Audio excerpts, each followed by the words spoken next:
भगवते वासुदेवाय। ओम नमः भगवते वासुदेवाय। ओम नमः भगवते वासुदेवाय। ओम नमः भगवते वासुदेवाय। ओम नमः भगवते वासुदेवाय। नारायणं नमस्कृत्यं नरं चैव नरोत्तमं देवीं सरस्वतीं व्यासं ततो जयमुदीरये। नष्टप्रायेषु अभद्रेषु नित्यं भागवत सेवयां भगवते उत्तमश्लोके भक्तिर्भवति नैष्ठिकी। कृष्णाय वासुदेवाय देवकी नंदनाय च नन्दगोपकुमाराय श्रीगोविन्दाय नमो नमः। मूकं करोति वाचालं पङ्गुं लङ्घयते गिरिं यत्कृपां तमहं वन्दे श्रीगुरो दीनतारिणं श्रीपरमानन्दमाधवं श्रीकृष्ण चैतन्य ईश्वरं गुरुवे गौरचन्द्राय राधिकाय तदालये कृष्णाय कृष्णभक्ताय तद्भक्ताय नमो नमः। नमो ॐ विष्णुपादाय कृष्णपृष्ठाय भूतले श्रीमते भक्तिवेदान्त गोस्वामिनेति नामिने। नमस्ते सारस्वते देवे गौरवाणी प्रचारिणे निर्विशेष शून्यवादे पाश्चात्य देशतारिणे। जय श्री कृष्ण चैतन्य प्रभु नित्यानंद श्री अद्वैत गदाधर शिवासादि गौर भक्त वृंदा। हरे कृष्णा कृष्ण कृष्णा हरे हरे हरे राम राम राम हरे हरे। गुरुवे गौरचन्द्राय राधिकाय तदालये कृष्णाय कृष्ण भक्ताय तद्भक्ताय नमो नमः। नमो पंकजनाभाय नमो पंकजमालिने नमो पंकजनेत्राय नमस्ते पंकजांग्रये। ग्रंथराज श्रीमद्भागवत महापुराण की जय। श्रील प्रभुपाद गुरु महाराज की जय। अनंत कोटि वैष्णव वृंद की जय। नामाचार्य श्री हरिदास ठाकुर की जय। निताय गौर प्रेमानंदे हरि हरि बोल। तो आप सभी भक्तों का स्वागत है श्रीमद् भागवतम क्लास में। और हम लोग इसका 18वां अध्याय पढ़ रहे हैं, पहला स्कंद का।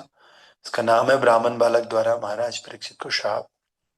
Shrimad Bhagavatam 1.18.47 I think 50। तो मेरे ख्याल से 49 श्लोक है आज। 49। अच्छा ठीक है, 50 है। ओके, तो 50 इस प्रकार से है। प्रायसः साधवो लोके परे द्वन्द्वेषु योजिता न व्यथन्ति न हृष्यन्ति यतः आत्मा गुणाश्रय। प्रायसः साधवो लोके परैर्द्वन्द्वेषु योजिता न व्यथन्ति न हृष्यन्ति यत् आत्मा गुणाश्रयः। प्रायसः साधवो लोके परैर्द्वन्द्वेषु योजिता न व्यथन्ति न हृष्यन्ति यत् आत्मा गुणाश्रयः। प्रायसः साधवो लोके परैर्द्वन्द्वेषु योजिता न व्यथन्ति न हृष्यन्ति यत् आत्मा गुणाश्रयः। हरे कृष्ण।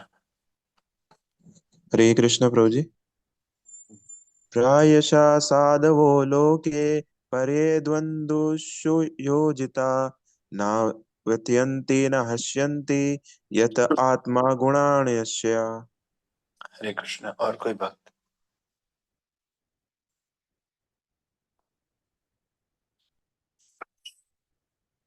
ओके, तो हमने कल देखा किस प्रकार से जो मुनि थे, समीक मुनि, उन्होंने अपने पुत्र द्वारा किए गए पाप के लिए पश्चाताप किया, क्योंकि उनके पुत्र से बहुत बड़ा पाप हुआ था। तो इस पाप के कारण उन्होंने पश्चाताप किया, और उसने राजा के द्वारा किए गए अपमान को गंभीरता से ग्रहण नहीं किया। राजा ने जो अपमान किया था उसको बहुत गंभीरता से नहीं लिया, बल्कि उनके अपने पुत्र ने जो किया उसके लिए उन्होंने पश्चाताप किया। तो ये हमने देखा था, ये संतों की विशेषता थी, ये भगवान के भक्तों की विशेषता होती है। वो दूसरे के अपराध को सीरियसली लेते हैं, मतलब दूसरे के लिए किया गया अपराध और उनके प्रति कोई अपराध होता है तो उसको बहुत सीरियसली नहीं लेते थे।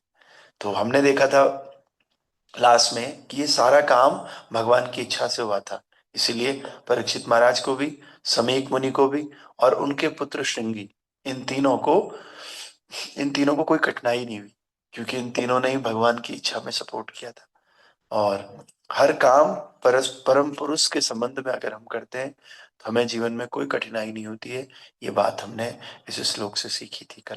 तो आज का श्लोक, और ये लास्ट श्लोक भी है, इस अध्याय में 50 श्लोक है बस, तो ये लास्ट वाला श्लोक है। इसमें कह रहे हैं आगे सुत गोस्वामी, सामान्यतया अध्यात्मवादी अन्य व्यक्तियों द्वारा संसार के द्वंद्वों में लगाए जाने पर भी व्यथित नहीं होते, नहीं वे सांसारिक वस्तुओं में आनंद लेते हैं, क्योंकि वे अध्यात्म में संलग्न रहते हैं। तो कई बार लोग कोशिश करते हैं अध्यात्मवादी व्यक्ति को कि चल भाई तू भी हमारे साथ ही भौतिक काम कर ले, तू भी गलत काम करते, लेकिन जो वास्तव में अध्यात्मवादी है ना, वो क्या करेगा, अन्य व्यक्ति उसे संसार में लगाएंगे, संसार के द्वंद्व में लगाएंगे, लेकिन फिर भी वो व्यथित नहीं होता है। ये पहली जो है विशेषता है भगवान के भक्त की, आध्यात्मिक व्यक्ति की, कि वो व्यथित नहीं होता है, वो दुखी नहीं होता है। और दुखी होकर के ऐसा नहीं कि उस संसार में लग गए कि अरे यार बहुत परेशान कर रहा है। मान लिया कोई किसी को परेशान कर रहा है, पी लो बीड़ी, पी लो बीड़ी, P low cigarette, P low चाय, P low coffee, P low, खा लो यार मांस, खा लो यार प्याज लहसुन वाला खा लो, समझ रहे? तो व्यक्ति जो आध्यात्मवादी है वो नहीं खा पाएगा, वो परेशान नहीं होगा बार बार। तो और नहीं वे सांसारिक वस्तुओं में आनंद लेते, और वास्तव में कारण यही है, क्योंकि उन्हें आनंद ही नहीं आता। कई बार लोग बोलते हैं कि कैसे जी लेते हैं भक्त लोग, ना कुछ खाते हैं ना कुछ पीते हैं। अरे उन्हें आनंद ही नहीं आता संसारी वस्तुओं में, ये भगवान के भक्तों की विशेषता है। और उन्हें तो छोड़िए, आपको भी आनंद नहीं आता, वो तो आपका भ्रम है वो, कि संसारी वस्तुओं में आनंद है। वास्तव में आनंद कृष्ण प्रेम में, भगवान के नाम में आनंद है, भगवान की भक्ति में आनंद है। वो तो हमारे अंदर तमोगुण की इतनी प्रधानता है कि हमें ऐसी वस्तुओं में आनंद दिख रहा है, वास्तव में ऐसी वस्तुओं में पीड़ा है केवल।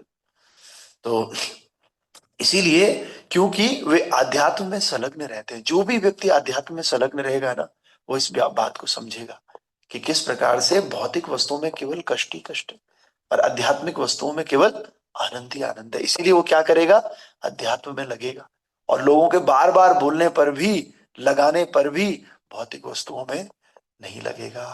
ये है, जैसे कोई बच्चा संस्कारी होता है, माँ बाप ने बचपन से संस्कार दिए कि बेटे सुबह उठ करके नहाना है, बिना नहाए कहीं नहीं जाना, बिना नहाए किचन में नहीं जाना। तो उस व्यक्ति के अंदर ऐसा संस्कार बैठ गया बचपन से कि वो बिना नहाए नहीं जाता है। या बहुत सारे बच्चे गुरुकुल में रहते हैं, उनको आदत रहती है जैसे ही अपना खाना खाया, खाना खा करके तुरंत वो अपनी प्लेट धोते हैं, अपना चम्मच, अपना गिलास, अपना कटोरा सब धो लेते हैं। क्यों? क्योंकि उनके मन में बचपन से ऐसा संस्कार बिठा दिया गया है। उसी प्रकार से जिस व्यक्ति के अंदर आध्यात्मिक चेतना का विकास हो जाता है और प्रैक्टिस करने से, लगातार करने से होता है, तो वो व्यक्ति चाहकर भी ऐसा नहीं कर सकता। चाहकर मतलब वो तो चाहेगा ही नहीं, खैर, लेकिन अन्य व्यक्ति अगर चाहेंगे उसको बिगाड़ने के लिए तो वो बिगाड़ नहीं पाएंगे।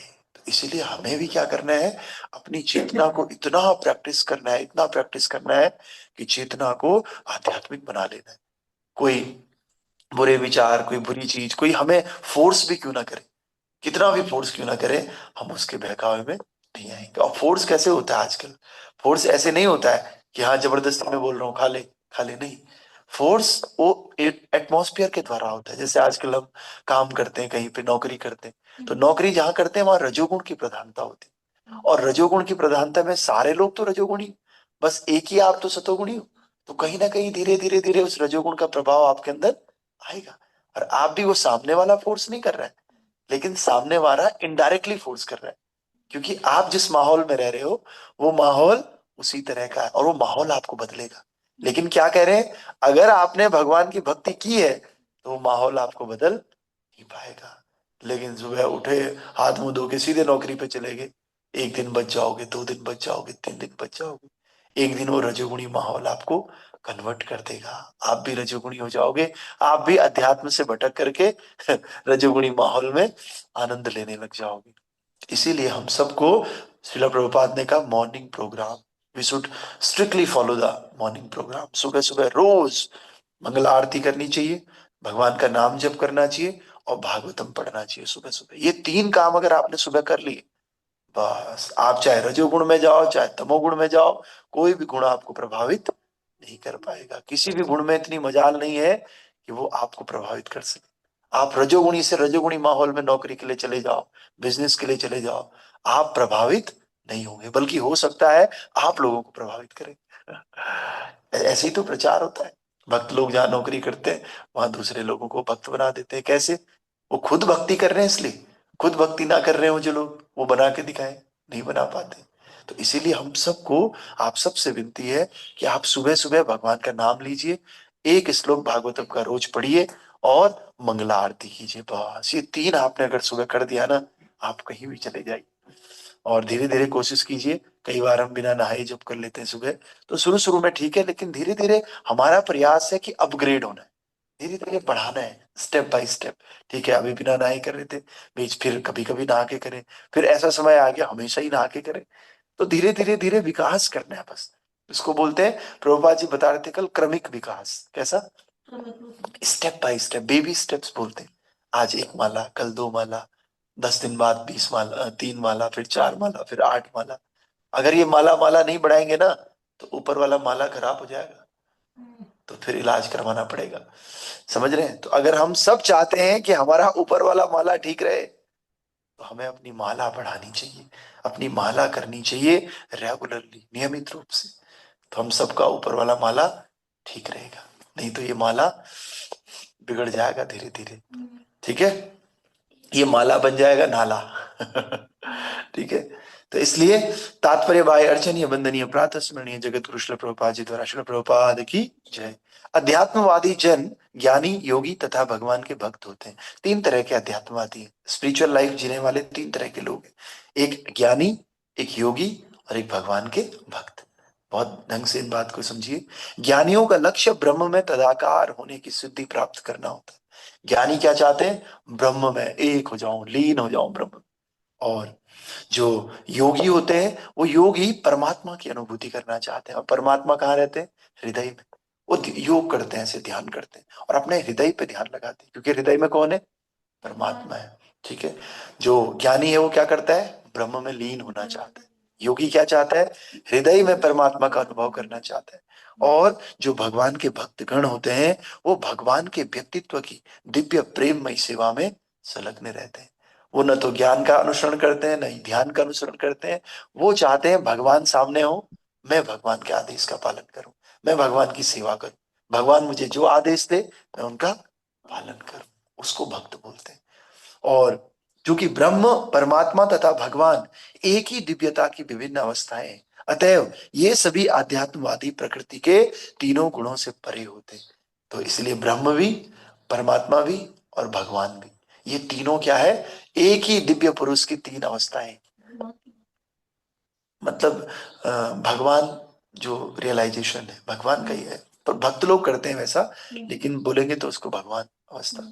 तो भौतिक सुख दुख तीनों गुणों के प्रतिफल है। अतएव ऐसे सुख दुखों के कारणों से आध्यात्मवादी को कोई सरोकार नहीं रहता है। ऐसा नहीं होता कि आज बारिश है, आज थोड़ा ठंडा है, आज नाम जप नहीं हो पाएगा, आज मंगला आरती नहीं हो पाएगा, आज ठाकुर जी को भोग नहीं लगेगा, आज इनको उठाएंगे नहीं, आज भागवतम क्लास नहीं होगी, आज तो थोड़ा ठंडा है ना, आज बहुत बारिश है, पता है आपको मसूरी में बर्फ पड़ गई थी कल रात, आज कैसे होगी क्लास, नहीं हो पाएगी।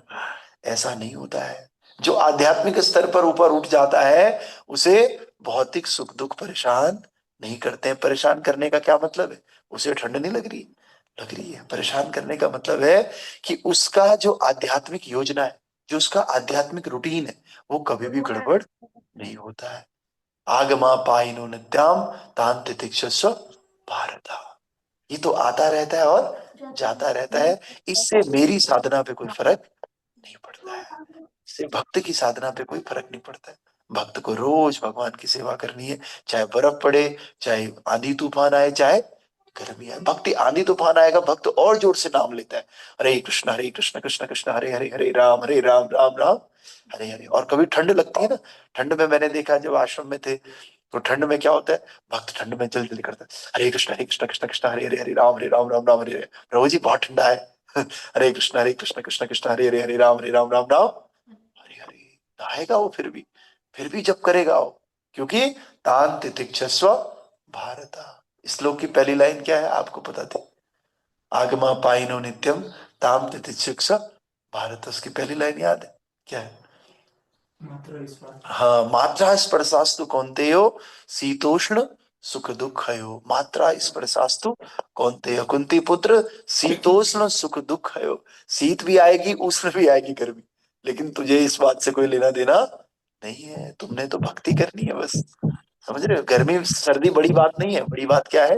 भगवान की भक्ति। तो इसलिए जो योगी होते हैं, जो ध्यानी होते हैं, या फिर जो भगवान के भक्त होते हैं, तीनों तरह के अध्यात्मवादी इन भौतिक सुख दुख से ऊपर होते हैं और अपनी साधना को नहीं छोड़ते।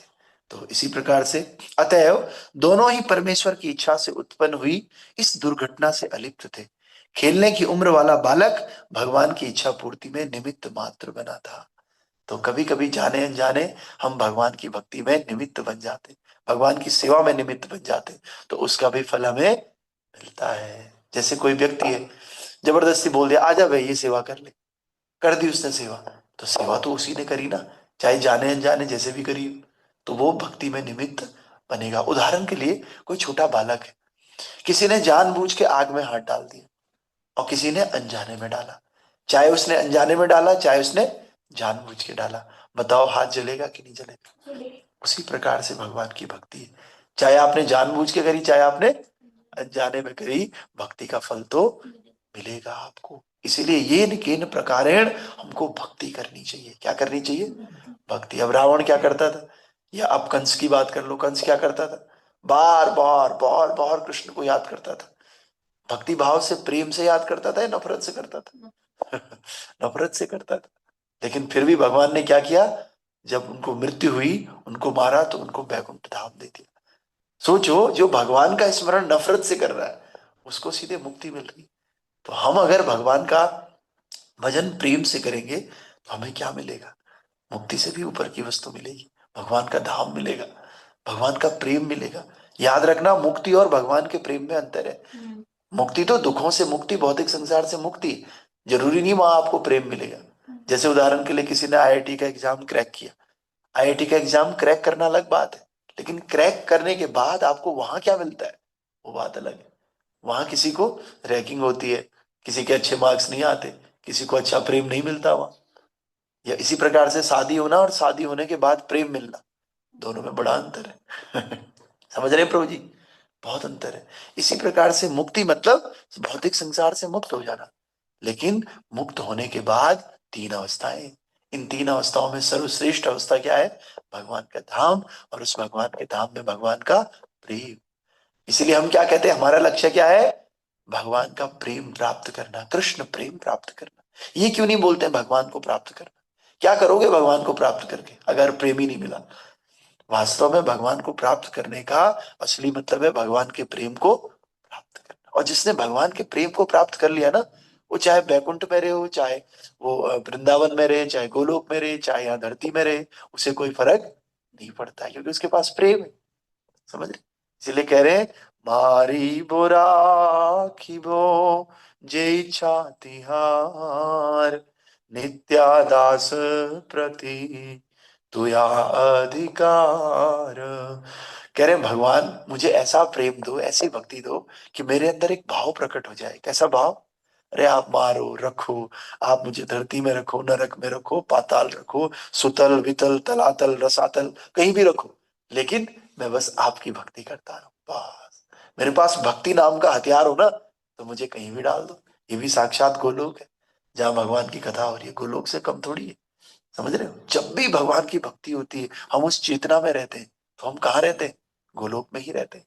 इसलिए कहीं भी हम रहे, भगवान की भक्ति अगर है, भगवान की सेवा का मूड है, तो आपको हर जगह आनंद आएगा।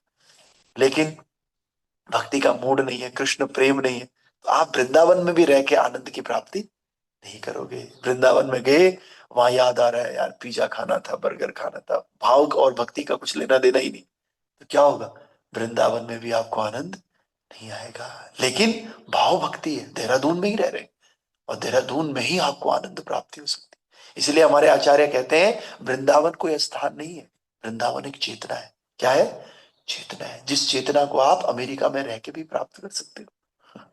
ठीक है, तो आज हमने इस श्लोक को पूरा किया और श्रीमद् भागवतम का 18वां अध्याय कंप्लीट किया। तो इस अध्याय का नाम था ब्राह्मण बालक द्वारा महाराज परीक्षित को श्राप।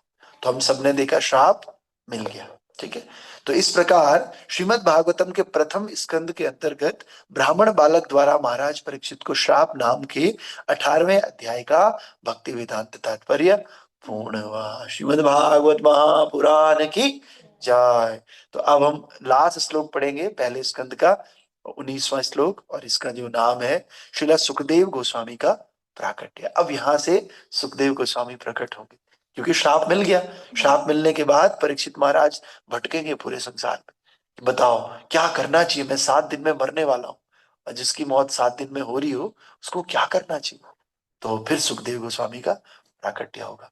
तो कल हम सुखदेव गोस्वामी का प्राकट्य नाम के इस चैप्टर को शुरू करेंगे, और फिर इसको भी, इसमें भी कम ही श्लोक है मेरे ख्याल से, देखता हूँ एक मिनट। इसमें है, इसमें 40 है, और भी कम श्लोक है इसमें 40। तो ये भी हो जाएगा एक महीने के अंदर करीब करीब। ठीक है, तो इस महीने में, गौर पूर्णिमा वाले महीने में ये खत्म हो जाएगा। फिर हम दूसरा स्कंद शुरू करेंगे। और आप सबको बहुत बहुत बधाइयाँ कि हमने पहला स्कंद खत्म कर दिया।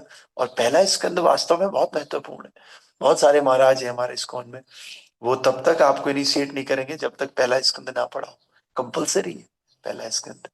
भक्ति शास्त्री में भी, भक्ति वैभव, इन सारे कोर्सेज में भी पहला स्कंद बहुत इंपॉर्टेंट है। ठीक है।